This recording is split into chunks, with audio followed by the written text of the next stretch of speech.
দুদিন আগেও এই বিশাল ভূখণ্ড ছিল ঘন অরণ্যে ভরা এক অন্ধকার মহাদেশ আফ্রিকা। আজ সেই মহাদেশের একটি কাহিনী শোনাব তোমাদের। সকলের তরে সকলে আমরা।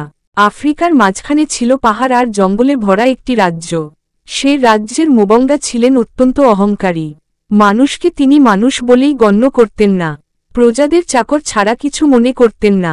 রাজার অন্যায় আদেশ সবাইকে মানতেই হতো, না মানলেই মৃত্যুদণ্ড।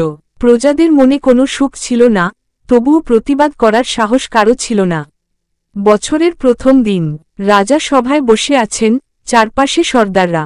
প্রজারা আসছে উপহার নিয়ে, কেউ আনছে মাংস, কেউ মাছ, কেউ শস্য, কেউ ফলমূল। রাজা খুব খুশি। হঠাৎ এক বুড়ো লাঠি ঠকঠক করে সভায় এলো। তার হাতে কোনো উপহার নেই। রাজা বুড়ো কুঁচকে তাকালেন। বুড়ো বলল, মহারাজ, আপনি প্রজাদের চাকর ভাবেন, কিন্তু আপনিও যে প্রজাদের চাকর, তা কি ভুলে গেছেন? রাজা বিশ্বাস করতে পারলেন না।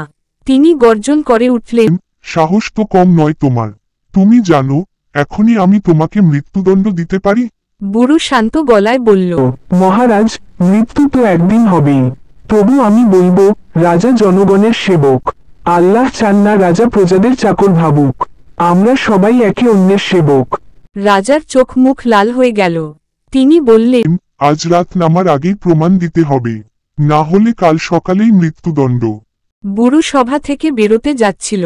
ঠিক তখনই আরেকজন বুড়ো দরজায় দাঁড়াল। ক্ষুধার্ত কণ্ঠে বলল, কয় দিন ধরে কিছু খাইনি, কিছু দাও।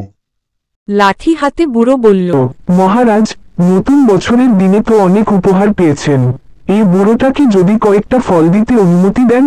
রাজা কিছুটা লজ্জা পেলেন। বললেন, ঠিক আছে, তবে বেশি দিও না। বুড়ো ভিক্ষুককে ফল দিতে গিয়ে নিজের লাঠি ফেলে দিল। সে টলে পড়তে লাগল।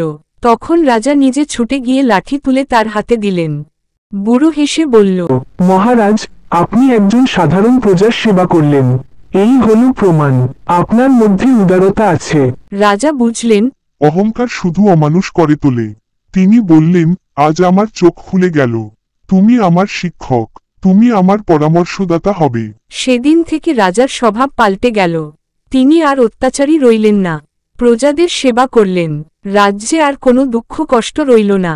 ভিডিওটা যদি ভালো লাগে তাহলে লাইক, কমেন্ট, শেয়ার এবং সাবস্ক্রাইব করবেন প্লিজ।